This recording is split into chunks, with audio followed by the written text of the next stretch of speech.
आपके सामने है चार्ल्स डिकेंस की novel a tale of two cities का चैप्टर नंबर 9। चैप्टर के टाइटल का मतलब है मार्किस के भतीजे की मौत। तो शुरू करते हैं अब इस चैप्टर को। मिस प्रोस घर पर आई आपदा से अनजान जेरी क्रंचर के साथ खरीदारी के लिए निकली थी।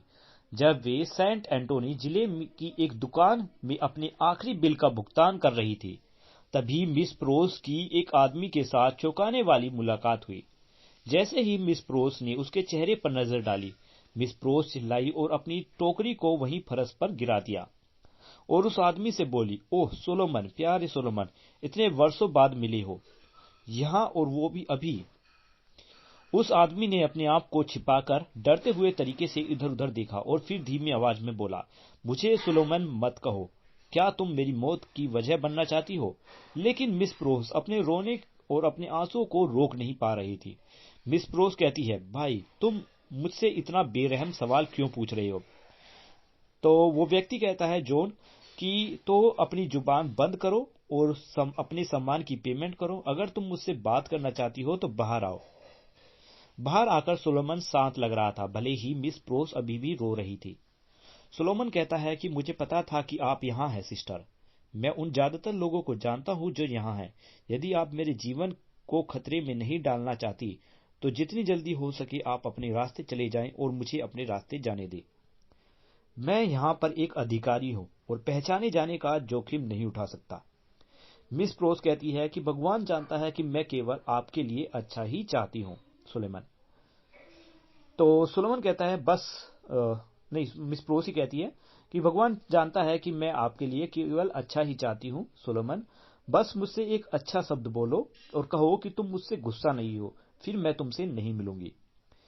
तो अचानक क्या होता है कि अचानक जेरी क्रंचर ने सोलोमन के कंधे को छुआ और पूछा, क्या मैं आपसे कुछ पूछ सकता हूँ?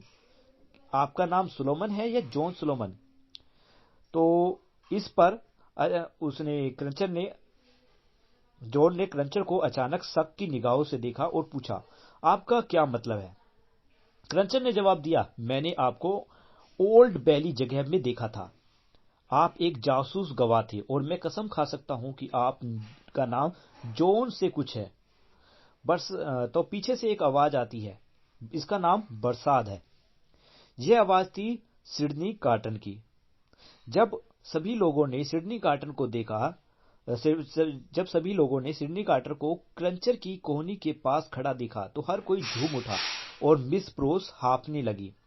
अपने हाथों को पीछे करते हुए कार्टर ने सबको जल्दी जल्दी सब कुछ समझाया और मिस प्रोस से कहा, चिंता मत करो मिस प्रोस, मैं भी श्री लोरी मिस्टर जार्विस लोरी के बुलाने पर कल यहाँ पहुंचा हूँ। हम इस बात पर सहमत हुए कि जब तक सब ठीक नहीं हो जाता और जब तक मैं किसी काम नहीं आता तब तक मैं खुद को किसी के सामने पेश नहीं करूं। मैं आपके भाई के साथ थोड़ी सी बात करना चाहता हूं। हालांकि मैं आपके लिए ये उम्मीद करता हूं कि मिस प्रोस की मतलब आशा करता हूं कि मिस प्रोस की आपका भाई जेल की दीवारों के भीतर के आसपास नहीं घूम रहा था। इसके बाद कार्टन जॉन से बोलता है, मैंने आपको देखा है मिस्टर बरसात। आप न्यायालय से बाहर आ रहे थे और मुझे चेहरे अच्छी तरह याद रहते हैं। बस ऐसे ही जानने के लिए मैंने आपका पीछा कैफे तक किया था और तुम्हारे पास बैठ गया था। मैंने तुम्हारी साफ बातचीत से और तुम्हारे बारे में अफवाहों से यह पता लगाया कि वास्तव में तुम एक जासूस हो। और अब यह साफ है कि मेरी जानने की जो इच्छा है या सीखने की जो इच्छा है, ये कुछ काम आई। जॉन बरसात जानता था कि अब वह खतरनाक हालात में फंस चुका है। अब उसका राज बाहर आ गया है। जॉन ने पूछा, तुम क्या चाहती हो? जॉन बरसात ने पूछा सिडनी कार्टर से कि तुम क्या चाहती हो? तो कार्टर ने कहा, सड़कों पर बात करना नासमझी होगी। इसके लिए हम केवल टेल्सन्स के ऑफिस में बात कर सकते हैं। जॉन कहता है, क्या होगा अगर मैं मना कर दूं? क्या तुम मुझे धमकी दे रहे हो? तो कार्टन जवाब देता है, नहीं, लेकिन मैं यहाँ इस बारे में बात नहीं करूंगा।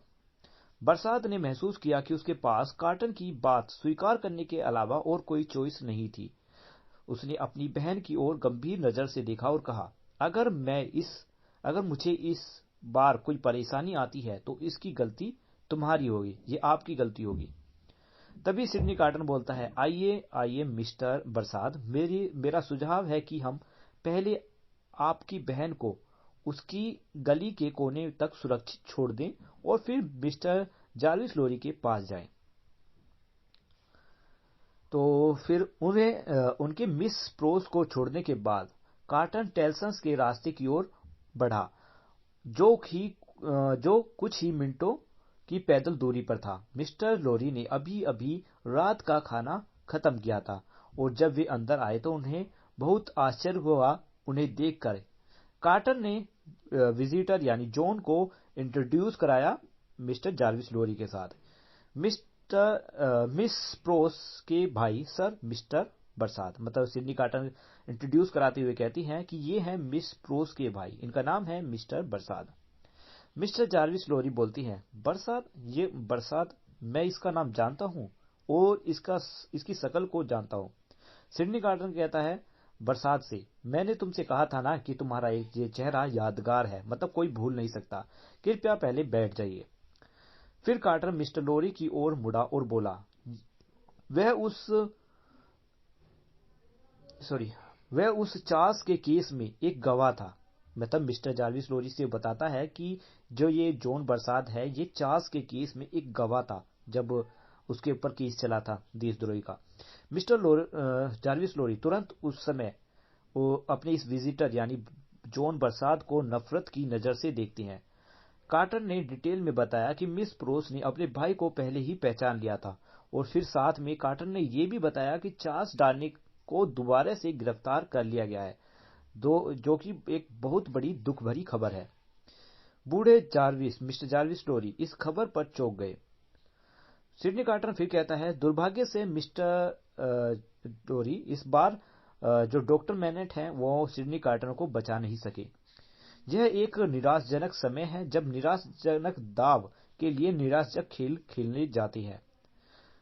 ठीक है, मतलब यहाँ पे सिडनी कार्टर जीवन के खेल के बारे में बात कर रहा है कि वो किसी तरीके से कोई जीवन का खेल खेलेगा और सिडनी कार्टर चार्ल्स डार्निक को बचाने की कोशिश करेगा। वो कहता है, मेरी हिस्सेदारी कसिरिंजी के इस दोस्त के लिए है और जिस दोस्त को मैं यहाँ खेल जीतना चाहता हूं वह है श्रीमान बरसात। तो जासूस बरसात ने कहा, तो आपके पास अच्छे कार्ड होने चाहिए। देखिए यहाँ पर जो खेल की बार बार बात हो रही है वो खेल कोई कार्ड गेम नहीं, यहाँ पर जीवन के खेल के बारे में है।